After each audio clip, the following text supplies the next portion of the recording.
성가대 찬양 감사합니다. 부활의 감격을 다시금 느낄 수 있게 해주셔서 감사드립니다. 한 주 동안 평안하셨습니까? 오늘 이 시간에도 주님의 은혜 가운데 거하는 시간이 되기를 소망합니다. 참 4월을 맞이했는데 날씨가 참 심수를 부리는 것 같아요. 아직도 바람이 불고 또 쌀쌀한 그런 맛도 있는데요. 그렇지만 본격적으로 봄의 기운을 느끼는 계절임에는 틀림이 없습니다. 여기저기를 좀 둘러보다 보니까 새파란 것들이 이제 조금씩 이렇게 튀어나오는 그런 모습을 보면서 봄이구나 라는 것도 느끼곤 합니다. 이렇게 우리 매운 바람 속에서도 그렇게 꽃눈이 피어나는 그런 봄을 맞이하면서 우리들의 삶 속에서도 하나님의 귀한 따스한 그러한 손길이 임하시는 그러한 시간이 되기를 소망합니다. 그런 의미에서 이번 주일부터 이제 5월 첫째 주일 창립기념주일이 있는 그날까지 저희들 봄의 풍경을 함께 만나볼까 합니다. 그러면서 봄의 소중함을 우리의 마음속에 좀 담아보고자 하는데요.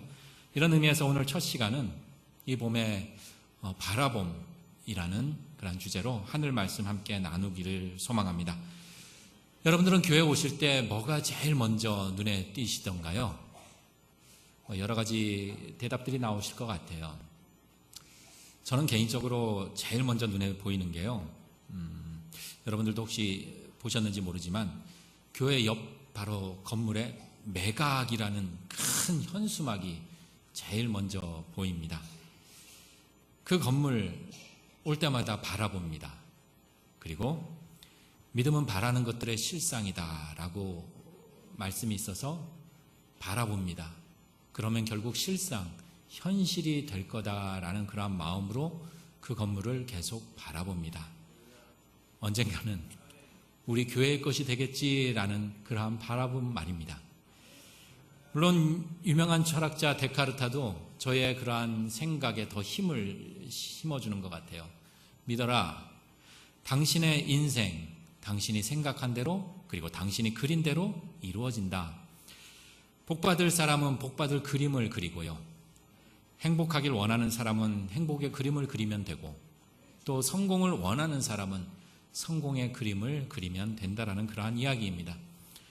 이 봄에 비관적이고 어두운 이야기보다 이러한 밝은 이야기, 적극적인 이야기가 이 봄에 맞는 이야기가 아닌가라는 생각을 해봅니다.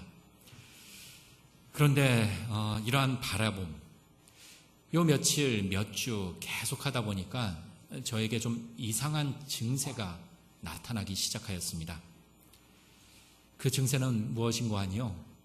옆 건물만 바라볼 뿐이지 교회는 보질 않는 증상이 나타나기 시작하였습니다. 우와, 옆 건물 우리 교회면 그래 여기엔 뭘 하고 저기엔 뭘 하고 그래 이렇게 하면 참 좋겠다. 그러면 저 공간에 무엇을 만들까? 그래 문화복합단지로 만들고 또 선교도 하고 구제도 하고 여러 가지를 할 수 있는 교회 사역을 할 수 있는 그러한 공간으로 만들면 좋겠다. 저 정도 공간이면 우리 교회가 정말 많은 일을 할 수 있겠구나. 이러한 생각이 끊임없이 꼬리에 꼬리를 물기 시작했습니다. 기도를 한다고 하면서 눈을 딱 감았더니만요. 소스라치게 놀랄 정도로 매각이라는 그 현수막이 먼저 마음속에 와 닿았습니다. 점점 교회가 아닌 옆 건물에만 집중되어가는 내 모습을 발견하게 되었습니다. 그러던 중에 기도 중에 이러한 울림이 느껴졌습니다. 야, 허정석, 너 지금 뭐 보고 있니? 이러한 울림 말입니다. 교회를 보지 못하고 구체적으로 하나님께 관심을 갖는 것이 아니라 건물만 보고 있는 내 실상을 발견하게 되었습니다. 그러니 눈만 감으면 빨간 글씨로 매각이라는 이 글자만 보이게 되었습니다. 점점 함정에 빠져가는 내 모습이 보이기 시작했습니다. 신앙이라는 것, 목회라는 것, 하나님 바라보면서 시작되어야 하는데 도리어 내가 생각하고 나아가서 내 욕망을 먼저 보는 그런 어리석은 민낯을 보는 그러한 이상한 증세가 나타나기 시작하였다는 것입니다. 그러면서 이 봄에 그리고 신앙 안에서 나의 생각과 꿈 또는 욕망을 바라보는 것이 아니라 우리 오직 신앙인들은 바로 바라봄은 하나님으로부터 시작되어야 함을 다시금 결단하게 하는 그러한 시간을 갖게 되었습니다. 늘 마음을 깨끗게 하며 하나님과 나 사이에 뿌연 먼지가 끼지 않도록 내 영혼의 유리창을 닦고 또 닦는 그러한 시간, 그렇게 해야 한다라는 그러한 마음, 그리고 오늘 이 시간이 내 삶의 먼지 속에 뿌옇게 내려앉은 그 삶의 먼지를 깨끗하게 닦아내는 그러한 귀한 시간이 되기를 소망합니다. 내 영혼에 낀 내 생각, 욕심, 삶의 먼지들, 이 시간 우리 말씀으로 함께 닦아보도록 하겠습니다. 그러면서 온전히 하나님 바라보는 그러한 귀한 시간 갖기를 소망합니다. 자, 여기 간절히 바라보면 이루어진다라고 생각을 했는데 이루어지질 않았어요. 그래서 낙심하고 절망하고 실망하고 불평의 그러한 시간을 사는 이들이 있었습니다. 희미한 빛조차 발견하기 어려운 그러한 시기를 살아가고 있었습니다. 그래서 그들은 이렇게 외쳤습니다. 27절 말씀입니다. 하나님이 이렇게 이야기를 합니다. 야, 너희들이 나에게 이렇게 이야기하는구나. 너희들 나에게 이렇게 이야기한다. 하나님, 내 길은 하나님께 숨겨졌습니다. 그리고 내 송사는 하나님에게서 벗어났습니다. 너희들 이렇게 나에게 이야기를 하는구나. 다시 말하자면 이들이 이렇게 외치고 있어요. 하나님은 나의 사정을 전혀 모르십니다. 나의 권리도 지켜주질 않으십니다. 왜 내가 바라는 대로 이루어지질 않습니까? 이러한 식으로 지금 하나님께 묻고 있습니다. 하나님은 문제를 해결할 길, 환난을 피할 길, 질병에서 치유할 길, 가난에서 벗어나는 그러한 길을 보여주지 않는다라는 것입니다. 벗어나는 길을 바라보면서 살았는데 아무런 길도 보이질 않습니다. 그러니 하나님은 내 문제에는 관심이 없는 분, 나를 거들떠 보지도 않는 분, 이렇게 지금 하나님께 묻습니다. 이들이 바라보는 것, 원하는 것 무엇이었을까요? 그들은 바벨론 포로에서의 해방이었습니다. 포로민이 아니라 자유인으로 사는 것, 그들은 그것을 원하였습니다. 바랬습니다. 바라보았습니다. 그러면서 눈을 들어 지금 자신들이 처해 있는 이 바벨론 땅이 아니라 고향을 향해 바라보았습니다. 하지만 주위를 둘러보아도 보이는 것은 온통 바벨론이라는 그 포로의 생활, 그 삶뿐이었습니다. 그러기에 포로의 삶이니 어디 감사가 묻어나올 수 있고 기쁨이 있을 수 있겠습니까? 오늘 이 고백, 어쩌면 우리들의 고백이고 우리들의 또 소리가 아닐까 싶습니다. 이러한 현실에서 오늘 말씀은 이사야를 통해서 하늘의 음성을 지금 들려주고 있습니다. 26절 말씀입니다. 너희는 눈을 높이 들어 누가 이 모든 것들을 창조하였는지 보아라. 바라보아라.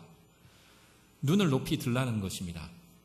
지금 너희들이 주변을 두리번 거리던 그 눈길 높이 쳐 들어 올리라는 것입니다. 그리고 주변에 둘러싸여 있는 바벨론 포로라는 그 문제가 아니라 과연 하나님이 어떤 분이신지를 바라보라는 전혀 다른 이야기를 하고 있습니다. 새로운 이야기를 하고 있습니다. 바라보면 이루어진다고 했는데 그 바라보는 것이 언제 이루어지고 그 바라보는 것이 내 삶 속에서 어떻게 이루어지는지에 대한 그러한 이야기는 일체하지 않으시고 하나님이 어떠한 분이신지에 대해서 전혀 다른 이야기를 하고 있습니다. 시선을 옮기고 지금 패러다임을 완전히 전환시키는 그 작업을 시도하고 있습니다. 그러면서 오늘 본문 말씀에 그 바라보는 하나님이 어떠한 분이신지 28절에 먼저 이렇게 밝히고 있습니다. 하나님은 영원하신 분이시다. 하나님은 영원하시기 때문에 시간의 제약을 받지 않으시는 분이시라는 것입니다. 시간을 창조하시고 시간을 주관하시기에 애굽에서 해방될 때도 가나안 땅에 정착할 때도 그리고 지금 가나안 땅에서 쫓겨 바벨론 포로로 살아갔을 그 시간에도 하나님은 동일하게 존재하신다라는 것입니다. 우리네 삶 속에서 기쁠 때나 슬플 때나 사업이 잘 될 때나 설령 사업이 잘 되지 않을 때나 직장을 다닐 때나 직장을 퇴직할 때나 건강할 때나 병들었을 때나 그러한 시간의 제약을 받지 않으시는 살아계신 하나님이시라는 것입니다. 그리고 뒤이어 28절에 또 이같이 이야기를 합니다. 그 하나님이 어떠한 하나님이신지 땅끝까지 창조하신 분이시다라고 전하고 있습니다. 땅 끝까지 창조하신 분, 공간의 제약을 받지 않으신다라는 것입니다. 지금 공간적으로 바벨론 포로라는 이 공간에 처해 있지만, 잡혀와서 있지만, 하나님은 예루살렘에만 계신 것이 아니라 지금 바벨론에도 계시는 그 하나님임을 강조하고 있습니다. 그러니 우리네 삶에서 고통의 현장, 실패의 현장, 참혹한 질병과 때로는 그 아픔의 현장 속에서도 공간의 제약을 받지 않으시는 하나님이시기에 역시 하나님은 살아계신 하나님임을, 우리와 함께 시간과 공간을 초월하며 계신 하나님이심을 증언하고 있습니다. 이제는 좀 생소한 단어가 되었는데요. 우리 신만이, 산삼을 캐는 사람을 신만이라고 합니다. 이 산삼을 캐는 신만이들에게 꼭 지켜야 될 하나의 철칙이 있다고 합니다. 그 철칙의 정체가 뭔고 하니 절대 약초에 눈길을 주지 말라라는 좀 이상한 이야기가 철칙으로 전해 내려옵니다. 깊은 산속을 헤매다 보면 분명 돈이 되는 약초가 많이 보인다고 합니다. 그런데 아무리 비싸고 돈이 되는 약초여도 그 신만이가 그 약초의 마음을 빼앗겨서 그 약초만 바라보아서 그것으로 자신이 갖고 온 보따리를 다 채우면 산삼은 결코 보이질 않는다라는 것입니다. 신기하게도 산삼을 캘 수 없다라는 것입니다. 왜냐하면 자신의 눈에는 약초만 보인다라는 것입니다. 신만이가 어떤 사람을 신만이라고 할까요? 신만이는 약초를 캐는 사람이 아니라 신만이는 산삼을 캐는 사람입니다. 결국 신만이의 목적은, 그가 산을 오르는 목적은 약초를 캐는 것이 아니라 산삼을 캐는 게 그의 목적입니다. 그런데 그들의 목적, 그들의 신분, 정체성과는 전혀 다른 괜한 약초만 한가득 가득 싣고 그렇게 산을 내려오게 된다는 것입니다. 약초에만 집중하다 보니, 약초에만 눈길을 두다 보니 산삼이, 신만이 눈에는 보이지 않는 이상한 그러한 현상이 나타난다는 것입니다. 우리는 살면서 여기저기 기웃거리고 바라는 것들 참 많습니다. 그럴 때마다 왜 그렇게 부족한 것이 많고 모자란 것도 많고 결핍된 것이 참 많은지 모르겠습니다. 물론 우리가 바라는 것 모두 다 잘못이고 욕망이라는 것으로 일반화시킬 수 없는 것도 또한 사실입니다. 우리의 간절함, 절실함은 물론 소중한 것입니다. 그런데 여기서 우리가 빠질 수 있는 함정이 있다는 건 놓쳐서는 안 된다는 사실입니다. 구체적으로 말씀드리자면 우리 신앙인들, 우리는 마치 신만이와도 같은 그러한 존재입니다. 하늘의 비밀을 깨닫고 그 하늘의 비밀을 캐내는, 마치 하늘나라의 그 산삼을 캐어서 살아가는 자들이 바로 우리 신앙인들이라는 것입니다. 어느 정도 조금 이익이 된다라고, 어느 정도 조금 내 삶에 좀 보탬이 되고 도움이 된다라고 땅에 약초를 캐는 사람들이 아니라는 것입니다. 그러니 우리들의 시선, 바로 하나님을 바라보고 하나님을 바라보는 데에서 시작되어야 한다는 것입니다. 세상의 약초에 집중하면서 세상의 약초에 눈길을 두는 것이 아니라 그 하나님 나라의 그 신비, 그 생명의 신비를 우리가 바라보고 집중하며 살아가는 자들이 바로 우리 신앙인들이라는 것입니다. 그러기에 이 시간, 그리고 오늘 말씀에서 이사야는 이 점을 강조하고 있습니다. 비록 현실의 삶이 녹록지 않은 것 알고 있습니다. 비록 우리네 현실의 삶이 퍽퍽하고 거친 삶이라는 그 사실 너무나 잘 알고 있습니다. 그렇지만 그러한 현실에서 과연 무엇을 우리가 바라보느냐에 따라 우리의 삶의 결이 달라진다는 것입니다. 하나님을 바라볼 때 하나님이 주시는 그 힘으로 살아갈 수 있다는 것입니다. 여기 주보가 있습니다. 이것은 종이로 이루어져 있습니다. 제가 이 종이 뚫거나 찢는 방법 무엇이 있을까요? 주보에서 찢을 수는 없고요. 제가 원고를 한번, 제가 작성을 했으니까 원고를 한번 찢어 보겠습니다. 이 찢는 방법 혹시 아시나요? 너무 쉽습니다. 이렇게 하면 찢을 수 있습니다. 이 종이 뚫는 방법 또한 쉽습니다. 뾰족한 걸로 뚫으면 쉽게 뚫립니다. 그렇지만 만약 이 종이가 저 딱딱한 단단한 벽에 딱 달라붙어 밀착되어 있다면 저는 아무리 강한 힘을 동원해도 벽에 딱 달라붙어 있는 이 종이를 이렇게 쉽게 찢거나 구멍을 낼 수가 없습니다. 도리어 구멍을 내려고 하는 그 볼펜이 망가지고 찢으려고 하는 내 손이 망가지기 일쑤입니다. 왜요?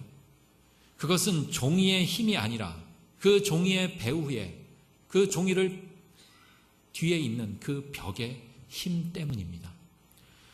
그러게 우리가 가장 먼저 하나님을 바라보아야 하는 그 이유가, 그 당위성이 바로 여기에 있습니다. 우리는 삶을 살다 보면 여러분들 어떤가요? 늘 의욕이, 활기가 넘치던가요? 새해가 시작됐는데 조금씩 지나다 보면 지치고 힘들어지고 또 여러 가지로 피곤해 지쳐 쓰러지기도 합니다.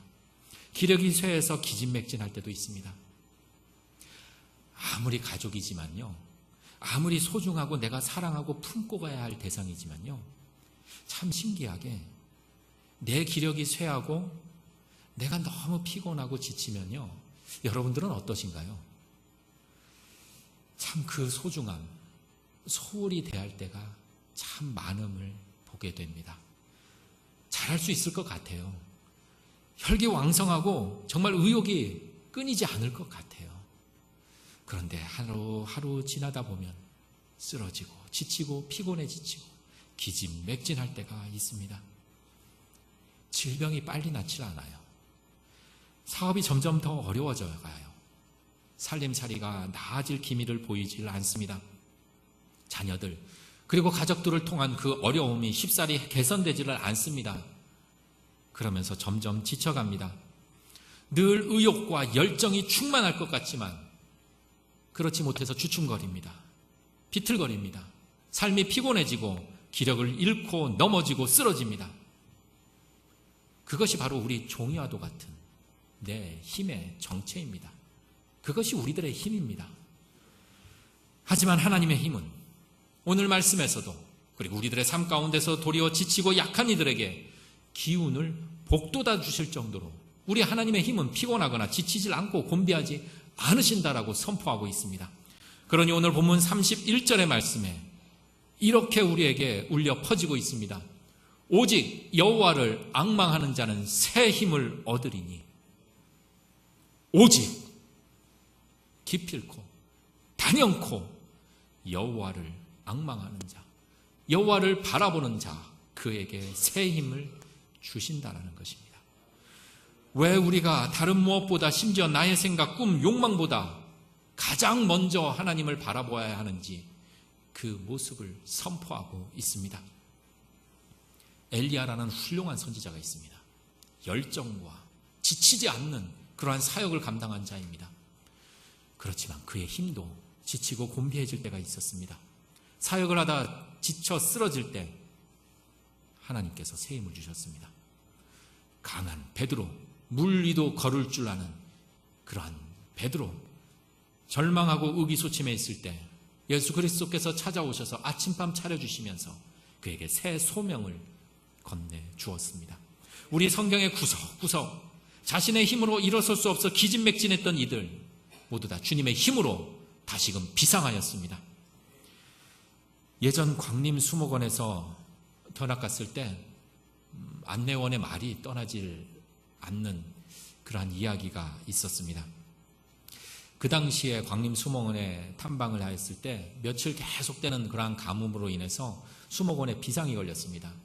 그리고 물이 귀해서 수목에게 최소한의 그러한 물만 이렇게 관리를 하며 공급하다가 보니까 약한 나무들, 그 잎사귀들은 맥없이 힘없이 뚝뚝 떨어져 있는, 수북히 쌓여있는 모습을 보았고요. 겨우 달려있는 그러한 잎사귀들도 색깔이 누렇게 그렇게 변질되고 변해가는 그러한 모습을 보게 되었습니다. 그런데 유독 한 나무만 푸르름을 유지하고 있었습니다. 그리고 그 나무에 대한 안내원의 설명이 우리가 너무나 잘 알고 있는 시편 1편의 3절의 말씀과 너무나 똑같았습니다. 그런 시냇가에 심은 나무라 철을 따라 열매를 맺고 잎사귀가 마르지 아니함 같으니. 주변의 나무들 지치고 피곤한 기색 보였습니다. 그렇지만 유독 그 한 나무만 푸르름을 유지할 수 있었던 것은 그 나무의 뿌리가 조금 떨어진 물이 가득 차 있는 그 연못에 있었기 때문이었습니다. 요새 봄 기운이 완연해서 여기저기 우리 가족들끼리 또 나들이들 많이 가시죠?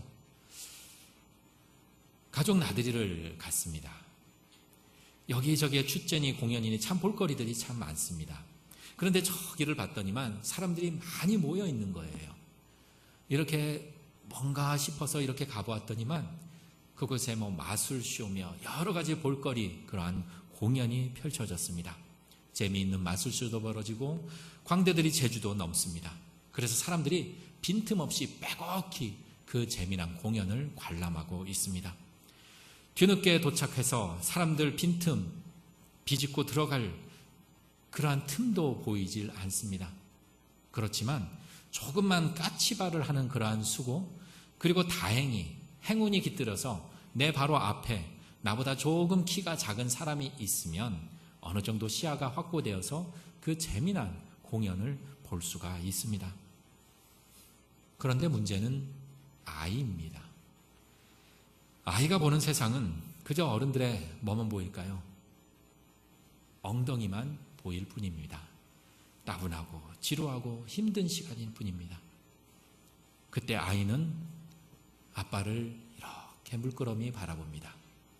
그리고 아빠의 눈에는 아이의 바라봄에 그 눈망울이 맺혀 있게 됩니다. 그리고 아이를 바라보는 그 모습 바라본 아빠는 아이를 번쩍 안고 자신의 목에 목마를 태웁니다. 그러면 아이에게는 새로운 세상이 펼쳐집니다. 분명 아이로서는 재미없는 그러한 풍경만 앞에 보였지만 이제부터는 완전히 다른 세상, 재미있는 그 풍경을 볼 수 있게 됩니다. 어른들로 빼곡히 찬 그 빈틈을 비집고 들어갈 그 힘은 아이에겐 없습니다. 존재하지 않습니다. 그리고 주변을 둘러보아도 자신이 높이 올라설 그러한 마땅한 도구도 발견하지 못합니다.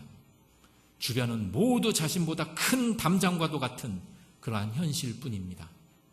그렇지만 그러한 현실에서 벗어날 수 있었던 그 길은 아빠의 손에 들려서 아빠에게 올려진 그 아이는 이제 완전히 다른 아이로 변모합니다.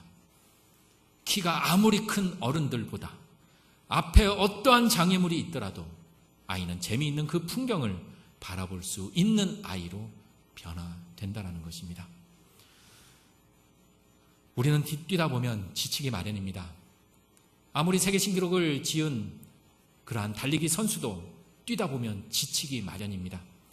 우리는 걷다 보면 피곤하기 마련입니다. 오늘 본문에서도 30절에 아무리 소년일지라도 피곤하고 지치다고, 그리고 아무리 힘센 장정일지라도 넘어지고 쓰러진다라고 증언하고 있습니다. 그런데 오늘 말씀은 새 힘을 얻어 독수리 날개치며 올라감같이 다른 박질하여도 곤비하지 아니하고 걸어가도 피곤하지 않는다라고 전하고 있습니다. 왜요? 오직 내 앞에 있는 어떠한 장애물보다 더 크신 하나님 바라보고 지금 우리는 그 하나님 어깨 위에 놓여져 있는 그러한 아이와 같기 때문입니다. 이스라엘의 역사 속에 여호사밧이라는 그 유대 왕이 있었습니다. 그런데 어느 날 그가 왕이 되었을 때 왜 하필 주변 나라들이 연합을 해서 침략해 왔습니다. 그 모습을 바라보면서 저 멀리서 연합군들이 침입해오는 그 광경을 바라보면서 그는 이렇게 고백했습니다. 도저히 그 모습 바라보니 나에게는 그들을 대적할 힘도 없고 능력도 없었습니다. 그래서 그는 눈을 감고 기도하였습니다. 주님, 우리를 치러오는, 나를 치러오는 저 큰 무리들을 나는 대적할 힘과 능력이 없습니다. 어떻게 할지 나도 알지도 못하겠습니다. 그러니 오직 하나님만 바라봅니다. 그리고 여호사밧은 그 왕뿐만 아니라 모든 남녀노소 할 것 없이 모두 다 앞에 나와 여호와 하나님을 바라보게 하나님 앞에 섰다라고 성경은 증언하고 있습니다. 그러자 놀랍게도 하나님은 전혀 다른 누군가 그 복병을 세워서 하나님은 이렇게 이야기를 합니다. 이 전쟁은 너희에게 속한 것이 아니라 나 하나님께 속한 것이다. 그리고 결국 하나님은 그 전쟁을 승리로 이끌어내십니다. 우리는 피곤하고 지치고 넘어지고 그리고 쓰러지고 때로는 삶에서 패할 수도 있습니다. 하지만 결코 하나님은 망하거나 패하지 않으십니다. 우리는 그 사실에 주목하며 살아가는 자들입니다. 그러기에 눈을 들어 나를 향한 도움이 어디서 오는지, 그 도움의 근원이, 그 도움의 원천이 무엇인지 바로 그 하나님을 바라보는 자들이 바로 우리라는 사실입니다. 말씀을 처음 시작하며 교회 건물, 옆 건물 이야기를 했으니 마치는 것도 건물로 끝을 맺을까 합니다. 우리 바로 거의 교회 옆 건물은 매각이라는 큰 현수막이 있고요. 그리고 그 건물 옆에는 하이브라는 벌집도 아니고 벌떼도 아닌 클럽이라는 건물이 있습니다. 그 클럽에서 아이들이 쏟아져 나옵니다. 그리고 그래서 아이들이 쏟아 나오는 공통점은 오늘도 아이들은 그렇게 비틀비틀거리면서 그 클럽의 문을 나왔습니다. 그리고 간혹 그런 아이들 볼 때마다 말을 붙입니다. 그러면 참 아이들은 퉁명스럽게 대답해요. 그리고 그 말들이 참 거칩니다. 분명 그들보다 제가 나이가 많고 또 교회이고 또 목사라는 것도 밝혔음에도 불구하고 침도 아무데나 택택 뱉고요. 담배꽁초도 교회에 보란 듯이 퉁 하면서 이렇게 보내기도 하고요. 그러면 또 이야기를 하면 말을 붙이면 그렇게 거친 모습으로 그렇게 대하곤 합니다. 하지만 그들을 보면서 이렇게 고백해 봅니다. 그래, 그들의 심성이 원래 삐뚤어진 거나 그들의 심성이 원래 저렇게 모난 것은 아닐 것이야. 술에 취해 있기 때문에 그럴 것이야 라고 생각을 합니다.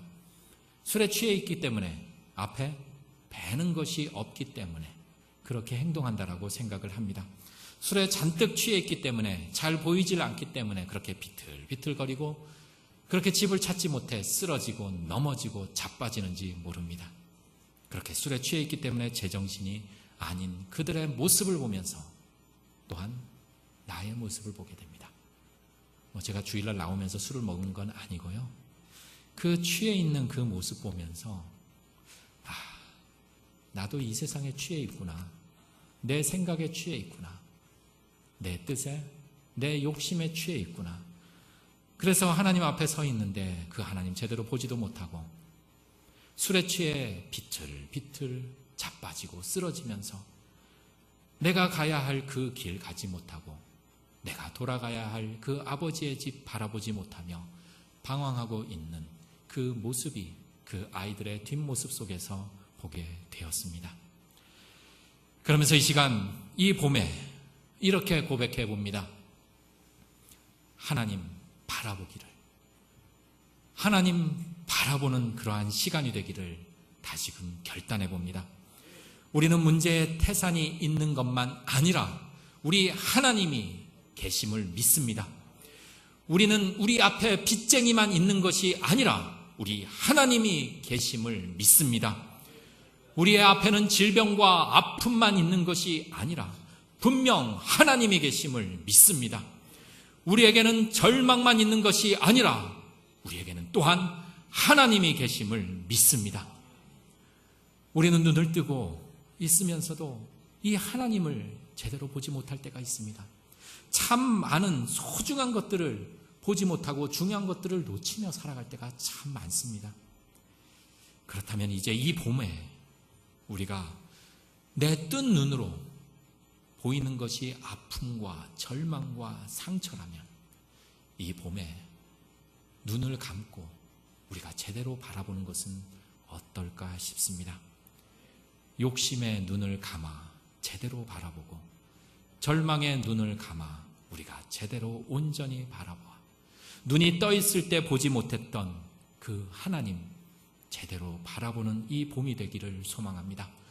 바울이 눈을 뜨었을 때 분명 눈은 뜨고 있었지만 주님을 보지 못하였습니다. 그러다 호련히 하늘에서 비추인 그 빛을 보며 눈을 감았습니다. 그랬더니 주님을 보게 되었습니다. 이 시간, 이 봄에 우리들의 삶에 우리들이 바라보던 것에 눈을 감고 내 앞에 계신 그 하나님 바라보는 귀한 이 봄이 되기를 소망합니다. 함께 기도 드리시겠습니다.